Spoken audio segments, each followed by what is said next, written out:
সেইদিনাখন কেবিনেট বৈঠকতে আমি এটা সিদ্ধান্ত লৈছিলোঁ যে ডিব্ৰুগড়ত আমি প্ৰথম অৱস্থাত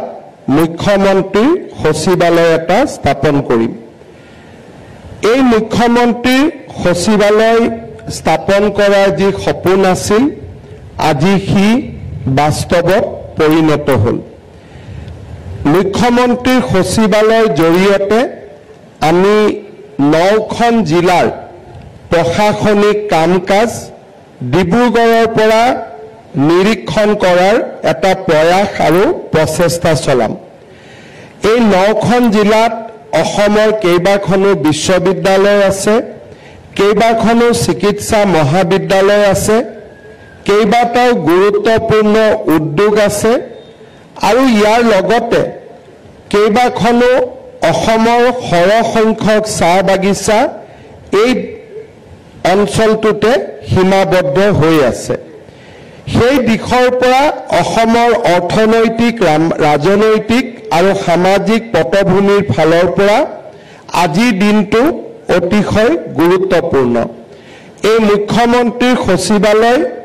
আমি দিছপুৰৰ মুখ্যমন্ত্ৰীৰ সচিবালয়ৰ লগত টেকনলজিৰ জৰিয়তে আমি লাইভ ৰিলেশ্যন স্থাপন কৰিছোঁ। ইয়াৰ ফলত মুখ্যমন্ত্ৰীগৰাকী ডিব্ৰুগড়ত থাকিলেও সচিবালয়ৰ কাম নিৰন্তৰ গতিত চলি থাকিব। এটা সময়ৰ বাবেও অসম সচিবালয়ত এনেকুৱা এটা ধাৰণা নহ'ব যে মুখ্যমন্ত্ৰী 4 দিন অনুপস্থিত আছে। অৰ্থাৎ এই কাৰ্যালয়ত বহা আৰু গুৱাহাটীৰ কাৰ্যালয়ত বহাৰ মাজত কোনো পাৰ্থক্য নাথাকিব আৰু তাৰ ফলত মুখ্যমন্ত্ৰীগৰাকীয়ে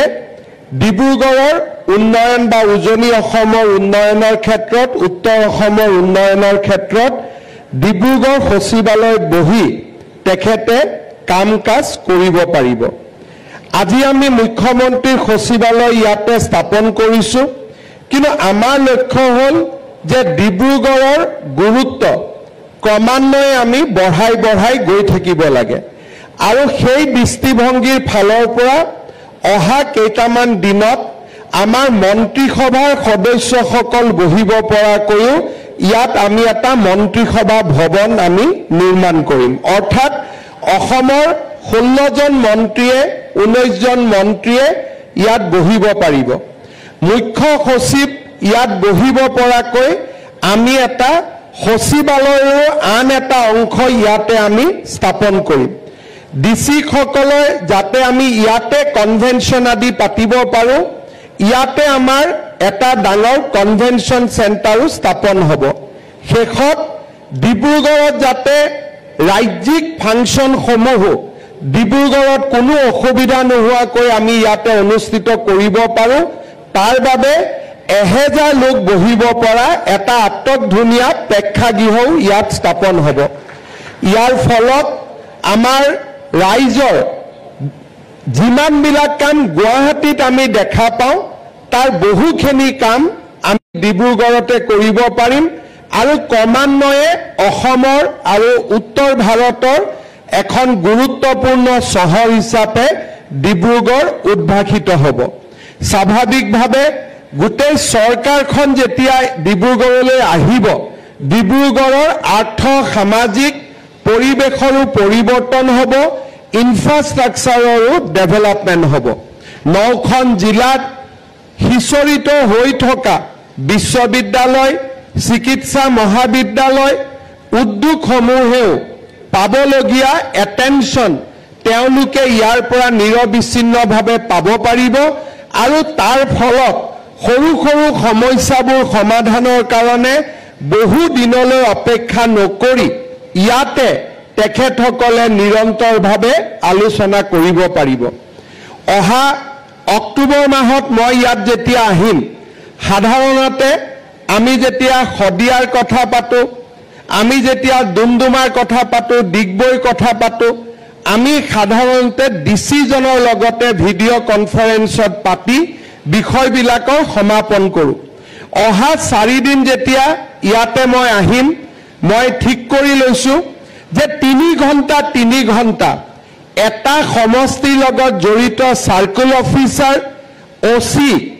আৰু বিডিও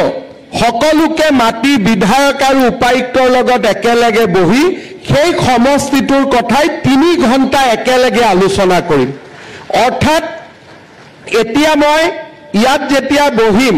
4 দিনৰ 3 দিন 3 ঘণ্টা যদি মই 3টা সমষ্টিক দিওঁ এটা যাত্ৰাত মই 12টা সমষ্টি ওসি পৰ্যায়লৈকে সাৰ্কুল অফিচাৰ পৰ্যায়লৈকে বিডিও পৰ্যায়লৈকে মই মনিটৰিং কৰিব পাৰিম তাৰ ফলত সৰু সৰু সমস্যা যিবিলাক চৰকাৰৰ নিৰ্দেশৰ কাৰণে ৰখি থাকে বহুত সময়ত ডাঙৰ ডাঙৰ সভাবিলাকত এই কথাবিলাকে স্থান নাপায় তেনেকুৱা ধৰণৰ কথাবিলাকো ইয়াত আমি সমাধান কৰিব পাৰিম যোৱাকালি আমি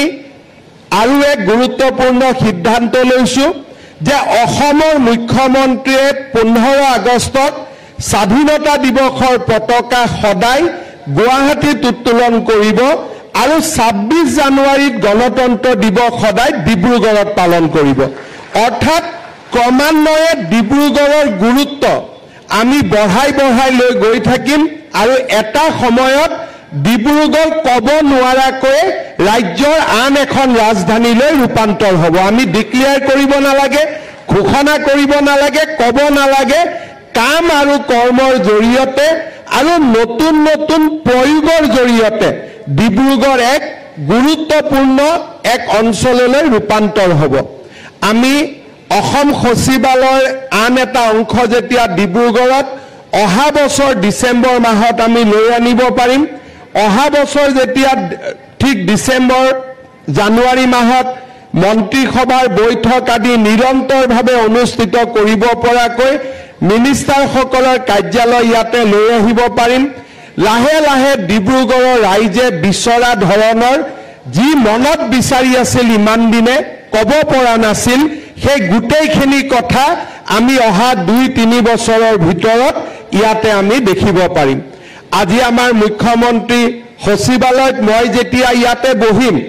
দিছপুৰত মই যেনেকে নিৰ্দেশ দিও তেনেকে ইয়াৰ পৰাই সিমলেছলি মই আজিও 6-7টা 8টা 10টা ইয়াত কাম কৰি যাম কিন্তু গুৱাহাটীত বহা অফিচত বহা মানুহখিনিয়ে ফিল কৰিব যে মই গুৱাহাটী অফিচৰ পৰাহে অৰ্ডাৰটো দিছো ডিব্ৰুগড়ৰ পৰা দিয়া নাই কাৰণ তেনেকুৱা টেকনলজি আমি ইয়াতে প্ৰতিষ্ঠা কৰিছো শ্ৰদ্ধা ৰাইজ ডিব্ৰুগড়ৰ সমস্যা আৰু গোটেই উজনি অসম আৰু উত্তৰ অসমৰ সমস্যাসমূহ লৈ এতিয়া আমি ইয়াতে নিৰন্তৰভাৱে আলোচনা কৰিব পাৰিম সমাধান উলিয়াব পাৰিম আৰু অৰুণাচল আৰু নাগালেণ্ডৰ লগতো আমি অতি নিকট সম্পৰ্ক এই স্থানত বহি ওচৰ চুবুৰীয়া ৰাজ্য হিচাপে আমি স্থাপন কৰিব পাৰিম আজিৰ এই সুন্দৰ দিনটোত আমাৰ অসম মন্ত্ৰীসভাৰ 2গৰাকী মন্ত্ৰীক বাদ দি সকলো মন্ত্ৰী ইয়াতে উপস্থিত আছে আৰু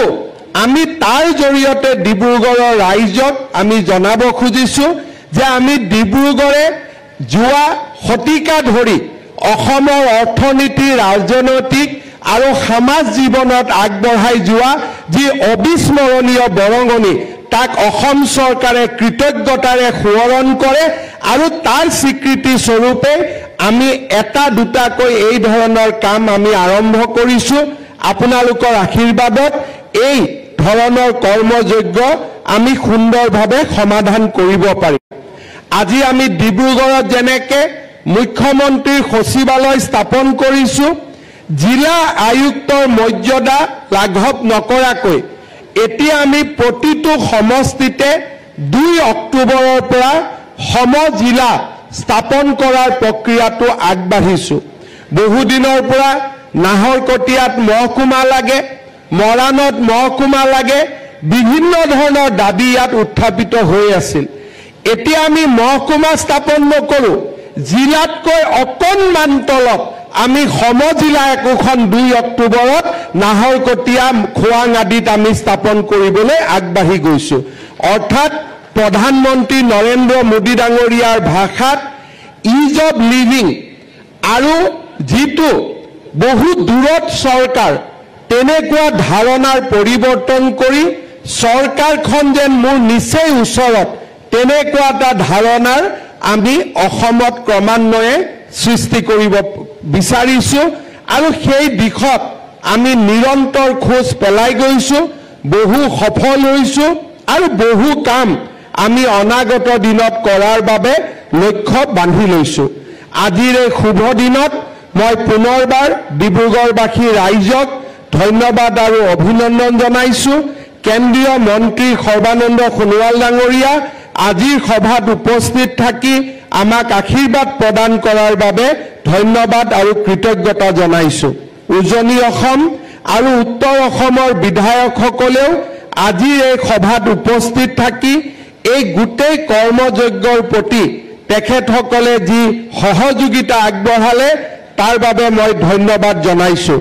ডিব্ৰুগড় বিধানসভা সমষ্টিৰ বিধায়ক প্ৰশান্ত ফুকন ডাঙৰীয়াৰ মই বিশেষভাৱে শলাগ লৈছো আমাৰ ৰাজ্যৰ মুখ্য সচিব লোক নিৰ্মাণ বিভাগ সাধাৰণ প্ৰশাসন বিভাগ মন্ত্ৰী ৰঞ্জিত দাস ডাঙৰীয়াকে আদি কৰি সকলোৱে অসম সচিবালয়ৰ এক গুৰুত্বপূৰ্ণ অংগ ডিব্ৰুগড়ত প্ৰতিষ্ঠা কৰাৰ বাবে যি সহযোগিতা আগবঢ়ালে তাৰ বাবে মই আটাইকে ধন্যবাদ আৰু কৃতজ্ঞতা জনাইছো পুনৰ এবাৰ আপোনালোক সকলোকে আগতীয়াকৈ শাৰদীয় দুৰ্গা পূজাৰ শুভ ইচ্ছা জনাই মই মোৰ বক্তব্যৰ সামৰণি মাৰিছো ধন্যবাদ জয় হিন্দ বন্দে মাতৰম